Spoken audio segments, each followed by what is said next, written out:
Hello friends, स्वागत है आप सभी का आज की इस वीडियो में। वैसे स्टूडेंट जो वर्ष 2024 में बिहार आईटीआई एंट्रेंस एग्जाम देने वाले हैं उनके लिए वीडियो खास होने वाली है, क्योंकि आज के इस वीडियो में देखने वाले हैं कि बिहार आईटीआई 2024 में क्या सब आपको पढ़ना है, यानी कि सिलेबस क्या है। एंट्रेंस एग्जाम को अगर आपको क्रैक करना है तो आपको क्या सब पढ़ना है। तो चलिए शुरू करते हैं हम लोग आज के क्लास को। तो हमने हेडिंग दिया है बिहार आईटीआई 2024। ये स्पेशल है 2024 के लिए, यानी कि 2024 में अगर आपको आईटीआई एंट्रेंस एग्जाम क्रैक करना है तो इतना अगर आप पढ़ लेते हैं तो कंफर्म है आप आईटीआई एंट्रेंस एग्जाम क्रैक करेंगे और आपका रैंक भी अच्छा आएगा। अगर आपका रैंक अच्छा है तो ट्रेड भी आपको अच्छा मिलेगा, जिससे आपकी लाइफ की यानी करियर जो है आपका अच्छा बनेगा। तो चलिए जानते हैं हम लोग क्या सब पढ़ना है। तो देखिए सबसे पहले हमने लिखा है विषय। तो देखिए विषय में सबसे पहले जो आपको पढ़ना है गणित पढ़ना है, जिसे हम लोग कहते हैं मैथ्स करते हैं। क्या कहते हैं? मैथ्स, गणित करते हैं। उसके बाद आपको पढ़ना है विज्ञान, और विज्ञान में आप 10th करके आए हैं तो 10th में फिर विज्ञान में आप जानते हैं कि फिजिक्स केमिस्ट्री बायोलॉजी होता है, लेकिन यहाँ पे ध्यान देंगे कि विज्ञान में आपको केवल फिजिक्स और केमिस्ट्री पढ़ना है। क्या पढ़ना है? फिजिक्स और केमिस्ट्री पढ़ना है। उसके बाद है जनरल नॉलेज। जनरल नॉलेज पढ़ना है आपको। जनरल नॉलेज में आ जाएगा आपका history, geography, political science, current affairs से क्वेश्चंस रहेंगे। अब देखते हैं कि किस विषय से कितने प्रश्न रहेंगे वो जान रहे हैं। देखिए गणित से आपके रहेंगे कुल 50 प्रश्न। अगर बात करें कितने अंक के रहेंगे, मार्क्स के रहेंगे, तो 50 मार्क्स के रहेंगे। यानी कहने का अर्थ यह हुआ कि एक क्वेश्चन 2 नंबर का रहेगा। कितने कितने नंबर का रहेगा? 2 नंबर का, यानी कि 50 प्रश्न है और 2 मार्क्स का। कितना मार्क्स का हो गया? 100 मार्क्स का हो गया। ठीक है। उसी प्रकार विज्ञान में फिजिक्स और केमिस्ट्री से रहेंगे 50 प्रश्न और प्रत्येक प्रश्न 2 मार्क्स के रहेंगे, यानी कि कुल कितने नंबर के रहेंगे? 100 नंबर के रहेंगे। उसी प्रकार जनरल नॉलेज में 50 क्वेश्चन रहेंगे और प्रत्येक क्वेश्चन 2 नंबर के रहेंगे और 100 नंबर के पूरे रहेंगे जनरल नॉलेज से। अब देखिए टोटल हो गया प्रश्नों की संख्या बात करें तो 150 प्रश्न, यानी कि 150 प्रश्न हो गया। और अंक की बात करें तो कितना अंक हो गया? 300 अंक हो गया। अब बात आती है कि सर कितना मार्क्स लाएंगे तो हमारा आईटीआई में जो है एडमिशन हो जाएगा और अच्छा ट्रेड मिल जाएगा। तो 300 में आपको जो लाना है मिनिमम ला सकते हैं आप 220 प्लस। आपका अगर आ जाता है तो आपको बेस्ट ट्रेड मिल जाएगा। क्या मिलेगा? ट्रेड आपको अच्छा मिल जाएगा और आपका एडमिशन हो जाएगा। आपका जो लाइफ करियर जो है आईटीआई में वो ट्रेड पे ही निर्भर है। अगर ट्रेड आपका मिल गया तो आपको जॉब भी जल्दी मिल जाएगी। ठीक है। इसलिए आपको जो अंक लाना है 220 प्लस लाना है। अब बात करते हैं कि कुछ बच्चे पूछ रहे थे कि सर क्या निगेटिव मार्क्स भी होंगे इसमें। तो देखिए इसमें निगेटिव मार्क्स की बात करें तो इसमें जो है ना कोई निगेटिव मार्क्स नहीं होता है। निगेटिव मार्क्स नहीं होता है।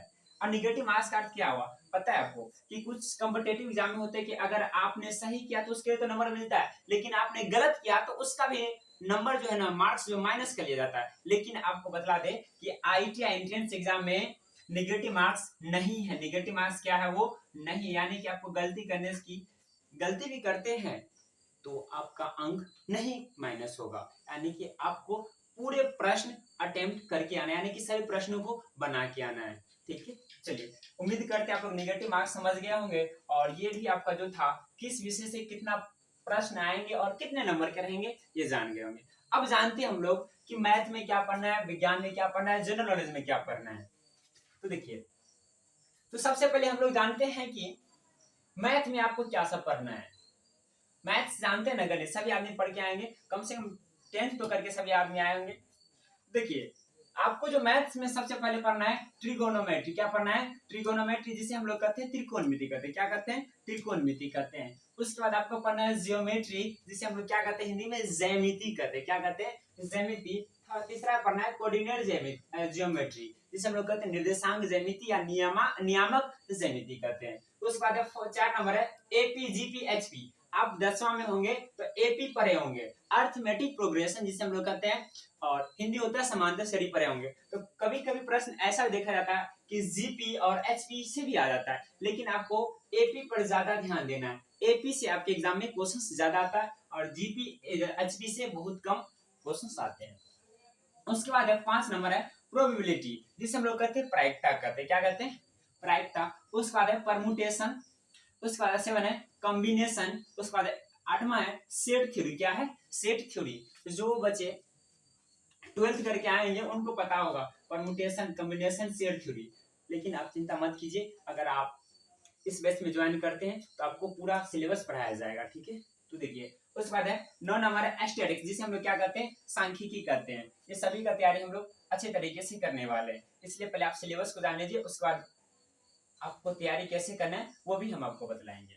उसके बाद देखिए 10 नंबर क्या है, मेंसुरेशन। क्या है मेंसुरेशन, क्षेत्रमिति जिसे हम लोग कहते हैं। और उसके बाद देखिए 11 नंबर है पोलिनोमियन। क्या है 11 नंबर, पोलिनोमियन। और 12 नंबर जो है आपका लॉग है। क्या है, लॉग। उसके बाद 13 नंबर है नंबर सिस्टम। क्या है 13 नंबर, नंबर सिस्टम है। उसके बाद 14 नंबर जो आता है रेशियो एंड प्रोपोर्शनल, अनुपात एवं समानुपात आता है। उसके बाद देखिएगा 15 नंबर है परसेंटेज, जिसे हम लोग कहते हैं प्रतिशत। क्या कहते हैं, प्रतिशत कहते हैं। उसके बाद देखिएगा 16 नंबर है प्रॉफिट एंड लॉस। 16 नंबर क्या, प्रॉफिट एंड लॉस, लाभ एवं हानि। उसके बाद 17 नंबर ये SI एंड CI। क्या है, SI एंड CI। उसके बाद 18 नंबर टाइम एंड डिस्टेंस, दूरी एवं समय एवं दूरी। और 19 नंबर है वर्क एंड टाइम, कार्य एवं समय। और उसके बाद जो पढ़ना है LCM एंड HCF, जिसे हम लोग कहते हैं लघुत्तम समापवर्तक और महत्तम समापवर्तक कहते हैं। उसके बाद है पाइप एंड सिस्टेंस। और 22 है एवरेज, जिसे हम लोग क्या कहते हैं, औसत कहते हैं। क्या कहते हैं, औसत। उसके बाद देखिए 23 है सीक्वेंस एंड सीरीज। और 24 नंबर है complex number and quadratic equation. और 25 है डिफरेंशियल इक्वेशन। और 26 है वेक्टर अलजेब्रा। अब देख रहे हो इतना बड़ा सिलेबस है, तो क्या सभी को पढ़ना है? जी नहीं। अगर आपको चाहते हैं कि कम पढ़ के अच्छा मार्क्स लाया जाए और अच्छा रैंक लाया जाए, तो कौन कौन से पढ़ना पड़ेगा, कितने चैप्टर पढ़ लेंगे तो वहां से क्वेश्चन ज्यादा आते हैं। तो ये जानते हैं हम लोग कि ज्यादा प्रश्न किससे आते हैं एग्जाम में। ये बच्चे ज्यादा सोचते रहते हैं, मांग करते रहते हैं कि किस टॉपिक से ज्यादा प्रश्न आते हैं, मैक्सिमम प्रश्न आते हैं। तो देखिएगा ट्रिगोनोमेट्री से ज्यादा प्रश्न आते हैं और ज्योमेट्री से भी आते हैं। कोऑर्डिनेट ज्योमेट्री कर लीजिएगा। और इसमें आपको एपी को देखना है। किसको देखना है, एपी को। उसके बाद हो गया आपका प्रोबेबिलिटी। देखिए परमुटेशन से बहुत कम प्रश्नों की संख्या आते हैं, किसी साल आता है किसी साल नहीं आता है, यानी कि आप इग्नोर भी कर सकते हैं। और कॉम्बिनेशन को भी, सेट थ्योरी को भी। लेकिन आप एस्टेटिक्स को इग्नोर मत कीजिएगा। यहाँ से प्रश्न प्रत्येक वर्ष, एवरी ईयर यहाँ से प्रश्न आते हैं, ठीक है। इसलिए आपको स्टैटिस्टिक्स को आप नहीं इग्नोर कीजिएगा। उसके बाद मेंसुरेशन, जितने को हम टिक आउट कर रहे हैं ग्रीन से, उसे आप इग्नोर नहीं कीजिएगा, ठीक है। उसके बाद है पोलिनोमियल से तो आता है प्रश्न, और लॉग को आपको एकदम बहुत ही अच्छे तरीके से करना है, ठीक है। चलिए आगे जानते हैं। देखिए आप फिर आगे, अब है नंबर सिस्टम को भी अच्छे से देखना पड़ेगा आपको। Ratio and proportional, percentage, profit and loss, SI and CI, time and distance से आता है, और वर्क एंड टाइम। और एलसीएम एंड एचसीएफ से बहुत कम प्रश्न आते हैं, ठीक है। चलिए उसके बाद देखिएगा, उसके बाद है आपका एवरेज से प्रश्न आते हैं। और ये बात वहां की जो आप इसे इग्नोर कर भी सकते हैं, या 5 और एलसीएम एचसीएफ रख लीजिए। जितने को हमने ग्रीन से टिक आउट किया है, उस सभी चैप्टर को आप लोग इग्नोर मत कीजिएगा। अगर इतना आप कर लेते हैं तो आपका रैंक अच्छा आएगा। और यही से प्रश्न हर साल आता है एग्जाम में, और इस बार भी आएगा 2024 में भी। इसलिए जितने को हमने ग्रीन से टिक आउट किया, उन सभी को चैप्टर को आपको अच्छे से पढ़ना है, इसे इग्नोर नहीं करना है। अब जानते हैं हम लोग फिजिक्स केमिस्ट्री के सिलेबस के बारे में। फिजिक्स केमिस्ट्री में क्या पूछेगा, तो हमने लिखा है बिहार ITI 2023 साइंस सिलेबस। और साइंस में आपको पढ़ना है फिजिक्स और केमिस्ट्री पढ़ना है, बायोलॉजी बिल्कुल नहीं पढ़ना है। तो देखिए फिजिक्स है और एक तरफ क्या है, केमिस्ट्री सिलेबस। तो पहले हम लोग जानते हैं फिजिक्स में क्या सब पढ़ना है। फिजिक्स का जानते हैं, तो देखिए फिजिक्स में सबसे पहले पढ़ना है आपको मेजरमेंट। क्या पढ़ना है, मेजरमेंट, मापन जिसको कहते हैं। उसके बाद सेकंड है motion and rest, motion and rest है गति एवं विराम। और तीसरा है ग्रेविटेशन, गुरुत्वाकर्षण जिसे हम लोग कहते हैं। उसके बाद 4 number work energy and power, work energy and power, कार्य ऊर्जा और शक्ति, कार्य ऊर्जा एवं शक्ति। और 5 नंबर है properties of matter, properties of matter. उसके बाद है 6 नंबर है साउंड एंड वेव मोशन। और 7 है लाइट। और 8 नंबर है इलेक्ट्रिसिटी। और 9 नंबर है मैग्नेट। और 10 जो है आपका हीट है, 10 क्या है आपका, हीट, उष्मा। उसके बाद है 11 नंबर, देखिए 11 है आपका इलेक्ट्रॉनिक्स। यानी कि कुल आपको फिजिक्स में जो पढ़ना है ना, कुल 11 चैप्टर पढ़ना है। कितना फिजिक्स में पढ़ना है? कुल 11 चैप्टर आप पढ़ लेंगे, 11 चैप्टर, तो आपका फिजिक्स क्लियर हो जाएगा।